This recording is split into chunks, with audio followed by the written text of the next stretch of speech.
And you've got a right to keep the police from engaging in illegal searches and seizures. The press always talks about the right of freedom of the press in the First Amendment. That's where freedom of religion is at. That's where freedom of speech is at. Your right to assemble is in the First Amendment.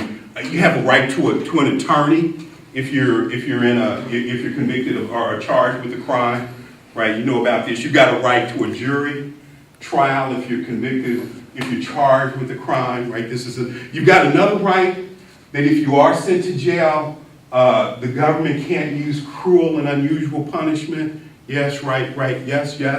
You can't be discriminated against, at least in theory, because of race, ethnicity, gender, right? All of those, you know where all of those rights come from? And I can give you a bunch more. But you know where all those rights come from? The right to bear arms, right? The right to buy guns. You know where all those rights come from? Do you know? The 14th Amendment. The 14th Amendment. Right? If you look at the First Amendment, the very first words of the First Amendment of the Constitution say, Congress shall pass no law respecting establishment of religion, prohibiting the free exercise, prohibiting free speech, prohibiting the people from peacefully assembling. It says Congress.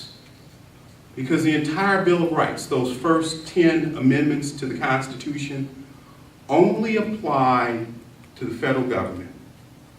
If the state of Indiana said, look, we're going to say everybody in Indiana has to be Protestant, there's nothing in the Constitution that prohibited that until the 14th Amendment was passed. If the state of Indiana said you have no right to free speech, nothing in the Constitution prevented that until the 14th Amendment. If the state of Indiana said, you know what, rather than make our policemen have their own separate homes, we're going to make them live with you.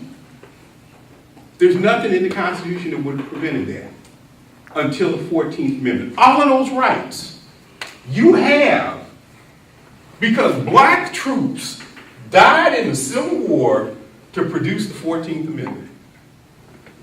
Okay, I'm trying to demonstrate to you just how central my people are in this whole country, in this entire country. America's not what it would have been had it not been for us. Now then I start talking about the other thing like the music, the jazz, the rap music, okay, the spirituals, the blues.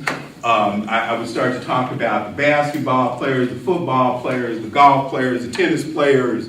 I would start talking about the politicians, but the point I'm trying to make, we helped create this country.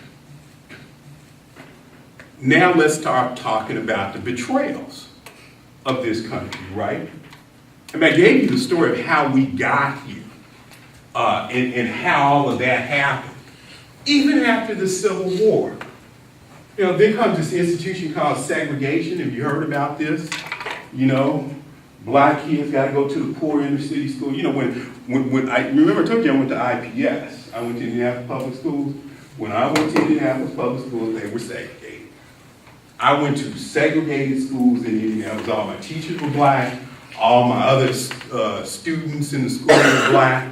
I think I might be I think I was like in the 5th grade before I ever saw a white person in Indianapolis. We were betrayed by this country. We feel betrayed by this country. We feel, here's our experience, this incredible experience of oppression. Then this long period where we were enslaved. Then we come forward, save the country. 3 amendments are added to the Constitution. There were also 5 major civil rights bills that were passed in 1860 and 1870 to protect us. All of those rights by 1900 are gone. We no longer have the right to vote in the South. In fact, do you know when most black people got the right to vote? 1965. 1965. With the passage of the Voting Rights Act in 1965. That's when most black people in America got the right to vote. The black males had the right to vote for this period during Reconstruction from about 1865 to maybe 1890. But then by the time you got to 1900, we'd all lost the right to vote. Except up in the North, and of course 90% of the black population lived in the South. So while you could vote in the North, we just weren't in the North. So we lost the right to vote.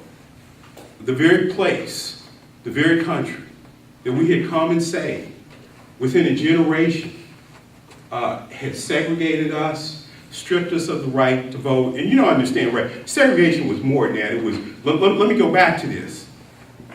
I was the second black person in the history of the state of Indiana to work for a law firm of any size.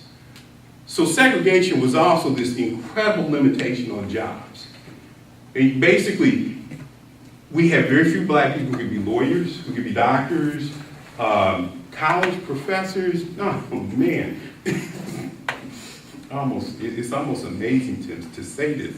I was the first black person to get tenure at Indiana University School of Law, even though that law school was started in 1820. In 1820. So it took them 172 years before they made the first black person tenure. So we do this, and then what do we get in return? What do we get in return? We have the highest mortality rates, we have the highest incarceration rates, we have the highest poverty rates, our abilities to go to colleges are restricted. What we feel is that this is a country that has systematically oppressed us from the beginning. And it wasn't, right, if you go back to the original story, it was these Africans over here who then partner with the Europeans, and it's really a conspiracy that creates the transatlantic slave trade. This is the anger in the black community. This is the anger that exists. Okay, I'm gonna stop there. I could be more controversial than that, but I'm gonna stop there. Let's see if you guys have questions. You gotta have questions, right? Go ahead. We're gonna go grab their lunches and have them eat while we ask them. Oh, okay, fair enough. So I need to eat something. But if you have questions now, please. When you talk about tenure, we only talk about Indiana, but what about like all U.S.? Are there other Africans? Yeah, let me tell you how bad it was.